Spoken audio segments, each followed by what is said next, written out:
Boop boop ba boop ba dum bum. Boop boop ba boop ba dum ba da dum da dum. Do do da dum ba dum bum. Beep ba boop ba boop ba boop da ba dum bum. Beep ba boop ba boop beep boop ba ba dum bum.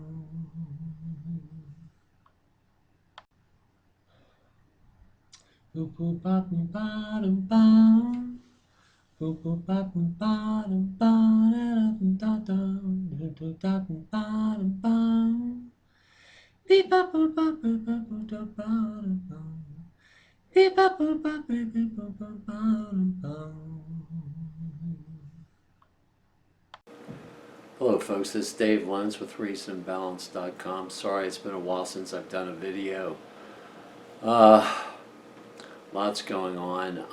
I've sort of got caught up in the Governor Northam KKK black and face photo controversy in Virginia, and calls for his resignation. I did a few blog posts on that issue, but I'm not going to talk about that right now. As you know, I sort of try to throw in a blend of things here, sort of balance. It is ReasonandBalance.com. I've been doing a diet and exercise commentary on all my most recent blog posts, and lo and behold, today is February the 17th, 2019.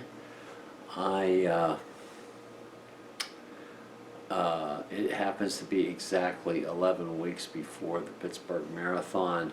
I weighed in yesterday morning at 193. The objective since the 1st of September, basically, of last year has been to get to 191. I was at 230.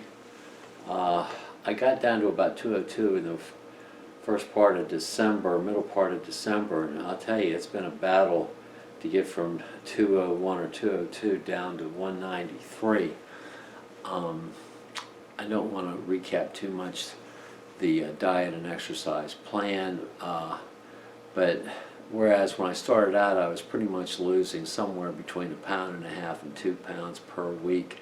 That seemed to stop right around Thanksgiving, and it's been more or less, somewhere between, I've even had some weight increases along the way if you've been following, but basically it's coming down to per week on average I've been losing between a 1/2 pound and 1 pound. But it has been down. Now, one of the problems is that if a 16 to 20 ounce glass of water it weighs 1 pound. So if you've got more liquid in you, or if you haven't been very regular, so to speak, there are a lot of things that can throw off your weight. I only weigh once a week, so when I sort of think that on any given weigh-in that my weight could be 2.5 pounds more or 2.5 pounds less than what my weigh-in is, but I try to do it all the time. My weigh-in's on Saturday morning at 6 o'clock before I eat breakfast. I try to have as much body fluid in me and other stuff the same amount every weigh-in, but that's virtually impossible, to be honest with you. And I always try to wear the same clothes at weigh-in. Now, I have to confess there's good and bad news, as there always is in these things. First of all, the good news, in the last 7 days, last Sunday I ran 15 miles. That was the end of my run week last week. I took Monday off and then I ran this week, and today's Sunday. Finished up today, and this is the first time I've actually run. Well, there were 2 evenings where I did exercise bike for short, I think for a 3-miler and a 4-miler. But it's the first time that I've actually either predominantly run and or did a substitute bike section because of weather or something like that. And I don't like to run at night anymore. But anyway, besides all, this is the first time I've run. 6 consecutive days in over 20 years. So, I'm thrilled just to get 6 consecutive days of running in. And for the week, with one day off, that being Mondays, for this past week, I finished 34 miles. Now, over a 6-week period, actually a 6-day period between last Sunday and Friday, I actually ran 36 miles. So, at 11 weeks out from the May 5th Pittsburgh Marathon, in terms of my weekly mileage, I'm fairly happy. I think I'm probably about where I should be. But here's the problem. This is a big problem too, aside from age and potential sciatica issues, is the time commitment. When I ran in the marathons in Richmond in 80 and 82 and in 94, my weekly requirement to get up to 45 miles plus, somewhere between 45 and 51 miles a week during those weeks, was basically about a little over 7 hours of total time running a week. In order to get to that mileage level, I'm talking averaging 12 minute 40-second miles. To get to that mileage level for a week at age 64 and a half, it's going to take me over 10 hours of running a week. Limited daylight for a spring marathon, this is a big issue because so much time is dark. Now, it is starting to get lighter, but if you do a fall race like the Richmond race was, you're training mostly in the summer, so you got plenty of daylight. That's much easier. You're fighting the heat most of the time and the occasional thunderstorm for a fall race. When you train for a spring race, a big problem that you have is lack of daylight and icing at night, and this is a big problem with running at night. And when you get a little older, you're not quite as courageous as you used to be. You don't want to be out there and get injured in the middle of the night when it's freezing cold, whatever. So anyway, another little problem I seem to have developed. I know you're going to hear a little bit about aches and pains, but I'm here to share. In 2011, 2013, I had 2 hernia operations for basically umbilical hernias, and as part of that process, I think it's not that atypical to get like an incisional hernia, and they're very small. They're very small. But I've noticed here in the last couple of weeks running that I've started to burp a little, and that this was a symptom that I had when I had my umbilical hernias, and I'm hoping that situation is not going to get worse, because a couple times during my really long runs here in the last couple of weeks, I felt nauseous, unusually nauseous, and a little on the gassy side, sort of lots of burping, and just sort of, that feeling that you just feel like you're going to get sick of your stomach. I've had that feeling during the runs. That bothers me, but maybe it's just a temporary thing. Part of that for the last couple of weeks is, I try to keep 5 days a week. I try to stay under 1,700 calories a day. I feast on Saturday. Can have anything I want in any amount of quantity that I want. Sunday is typically my fasting day. I have stuck to that like religion. Occasionally I've allowed the caloric intake during the 1,700 calorie days to creep into right around 2,000, 2,100, as my mileage has really ticked up past, early on I was doing less than 20 miles a week, but as it's gotten up into the 30 or 31 range, I have sort of allowed myself to cheat a little bit. That's probably one reason why my weight hasn't come down. But I've been very concerned about if I restrict my caloric intake. I've been very worried about pulled muscles, because that's been my history. If I've dieted and tried to increase my mileage, I've pulled more muscles doing that than I can shake a stick at.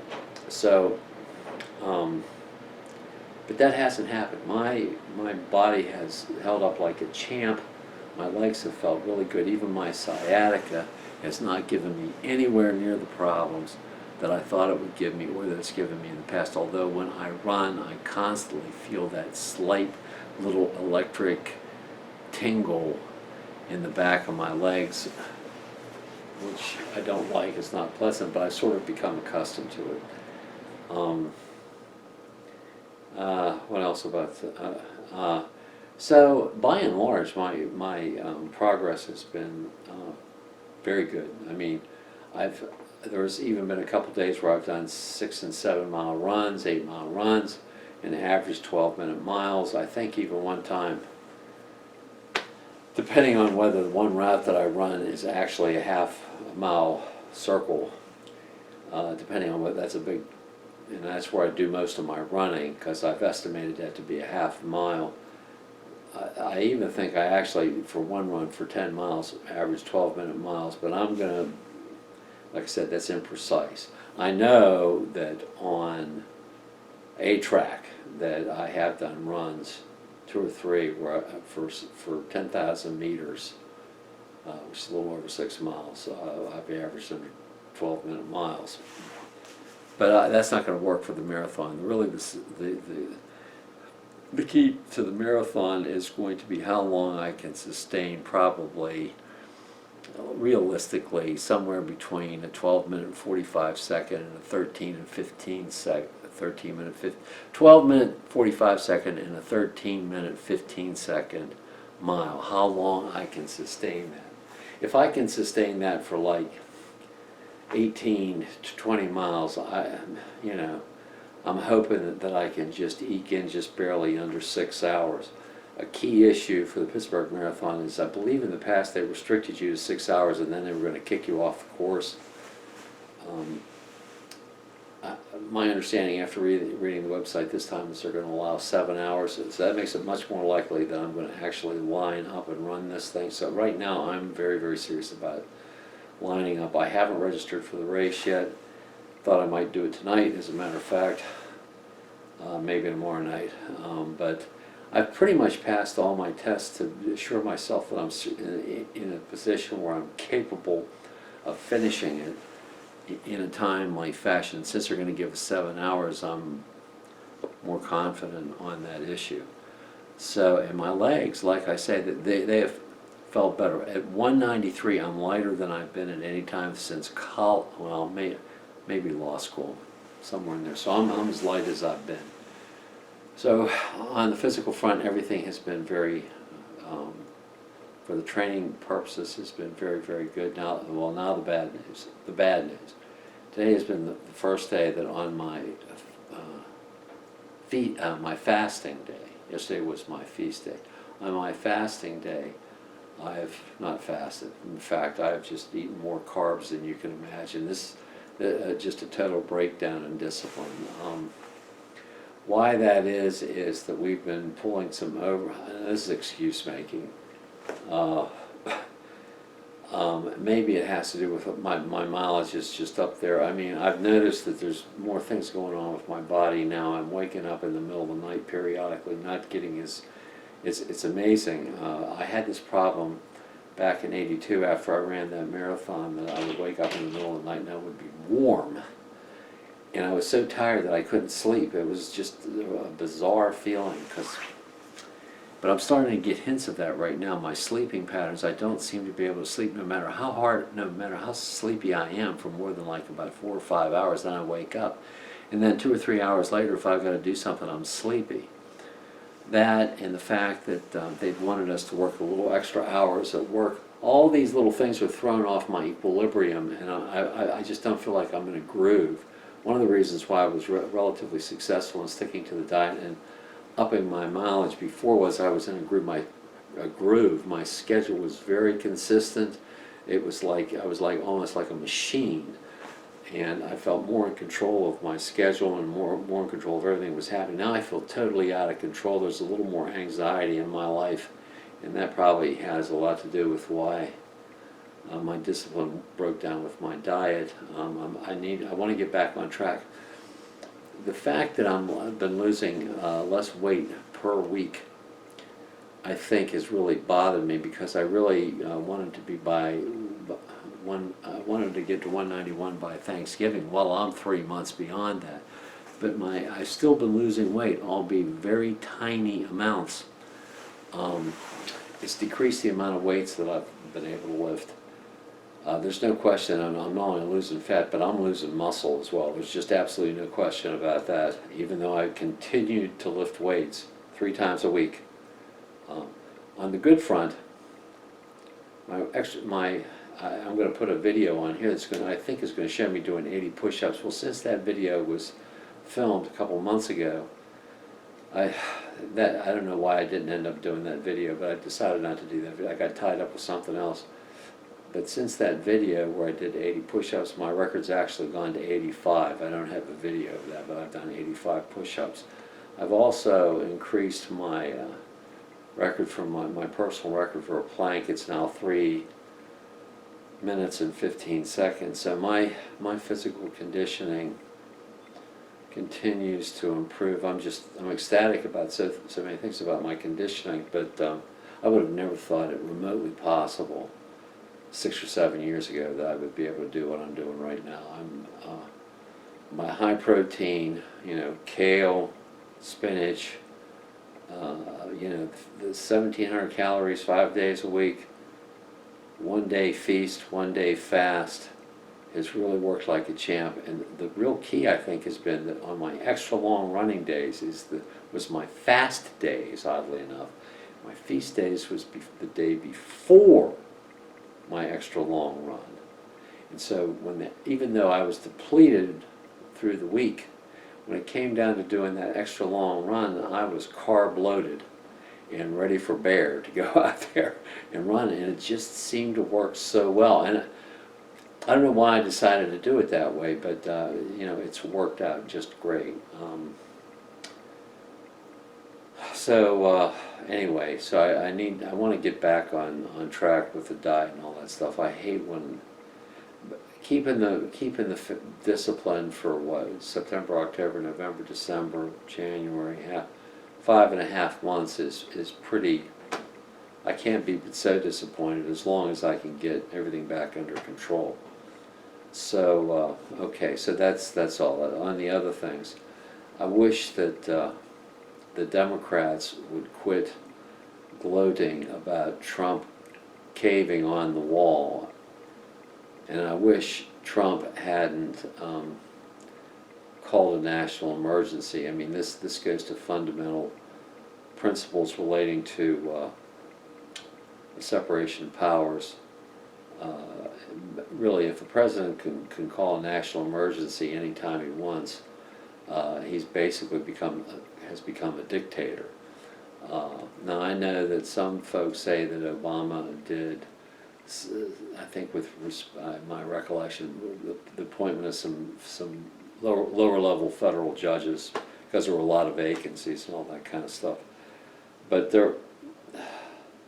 I don't want to get into the president shouldn't be legislating by executive order and calling emergencies when there's not an emergency, even though I totally agree and I totally get that the immigration issue has to be significantly addressed. And I think that the Democrats perhaps made a little bit of a mistake in not being a little more generous on helping Trump a little bit with the wall. But moderates have a hard time because everybody, moderates are boring and moderates have a tendency to not go far enough for people on the extreme left or the extreme right. But I wish that our politicians, this includes Trump and Ms. Pelosi and Mr. Schumer, the Democrats and the Republicans, and the media, CNN, Fox, to quit gloating or being so much on one side or the other. It ruins their credibility because the other side never listens to them. I mean, nobody is going to turn on a channel that they know. Somebody's going to say something that they just know that they're biased in a certain direction that they intensely disagree with. News media needs to get back to just doing the news and not commenting on it. They did that on the Northam resignation thing as well. But the gloating over winning, look, Trump and Congress should be congratulated, and they should be patting each other on the back for avoiding a government shutdown, not doing, it's called taunting. In the NFL, you're not allowed to do it. Maybe we ought to have NFL rules in the end zone. You don't point your finger at somebody and do a war dance and make fun of them because your side prevailed, especially if you've worked out some kind of deal. And the politicians, Republicans and Democrats alike, President Trump, should quit gloating and making it like it's a personality contest or it's a test of wills and stuff like this. People can have honest disagreements, and they have to compromise. And so when the media starts saying certain things are unacceptable, if when a politician's trying to find a compromise to keep the government open, which is pretty important, not only for federal workers but for everybody. We should congratulate politicians for reaching compromises that keeps things functioning. This country needs to be more functional and less ideologically slanted. So anyway, I'm going to show you here in a minute the video on me doing 80 push-ups, 77 days to the Pittsburgh Marathon. I'm reasonably optimistic, more optimistic than I would have thought possible. But thank you so much for visiting. There's going to be a lot of changes going on with the website. We're going to have to change the business model here a little bit. More about that after the marathon, because I'm going to be very tied up with that. That's going to be very time consuming. But I'll keep you abreast on that, and hopefully we'll get back to doing some videos with a little more educational orientation so people have better tools with which to analyze the news and conduct their personal lives. Thanks. This is Dave Lentz for ReasonandBalance.com. I hope you enjoy the push-up video. Thanks a lot.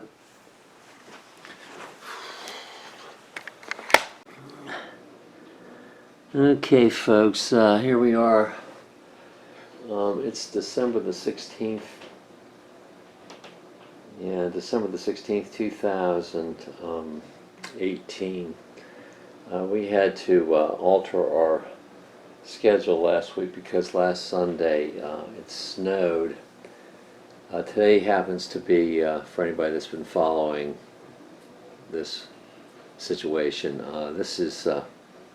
this is my fasting day. Typically it's Sunday. Yesterday was my feasting day, and the rest of the days of the week I try to restrict myself to 1,700 calories. What I'm trying to do is lose 1.6 pounds every week to reach 191 pounds. Now, yesterday at weigh-in, I weigh myself every Saturday morning at 6 o'clock. I had a very disappointing weigh-in. I actually went from 199.6, I believe, to 202.4. I posted something on my blog yesterday at ReasonandBalance.com, and today I'm trying to get back on schedule with my extra long distance running. Today is my fasting day, and since yesterday was my feasting day, the purpose being that I should be loaded with carbs right now for my extra long run. But last night when I did my gym workout, I normally do weights one day and then run the next day. I failed to do anything on the bench press or push-up wise. I just forgot. Anyway, so I'm going to go ahead and do them before my extra long run today. I'm going to wait about 2 more hours before I go run because it's drizzling outside. It's 46 degrees, and actually it's a very light drizzle, and in some respects it's great running weather, but I would prefer it to be dry so that my feet don't get wet and I don't get blisters. So I'm going to wait till about 1 o'clock. It is, right now it's 11:27 or 28, a.m. I figure I'm probably going to go run at 1 o'clock. So, but at the present time, I've tried it several times. I'm going to see how many push-ups I can do. My record is 80. I think on video I've done as many. I think I've done 75 on one video. I'm not sure. Everything starts to run together after a while. But anyway, to make up for I don't normally do heavy push-ups on the day I do my extra long runs. But I'm going to go ahead and do it today. So here we go. Let's see how many push-ups I can do.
I got 80 out of that. I hope I'm right. If I did, I'm a very happy camper.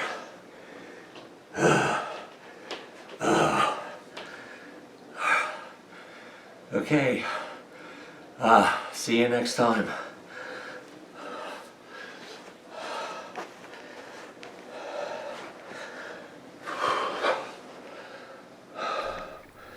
Dum dum da dum dum da dum dum da dum da dum dum da dum dum da dum dum da dum dum dum da dum dum da dum dum da dum da dum dum da dum dum da dum dum da dum dum dum da dum dum da dum dum da dum dum da dum dum da dum dum da dum dum dum dum. Boop boop bop ba dum bum. Boop boop bop ba dum ba da dum da dum ba dum bum. Beep bop boop bop boop bop boop ba dum bum. Beep bop boop bop beep beep boop bop ba dum bum.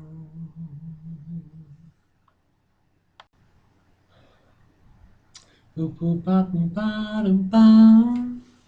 Boop boop bop ba dum ba da dum da dum ba dum bum.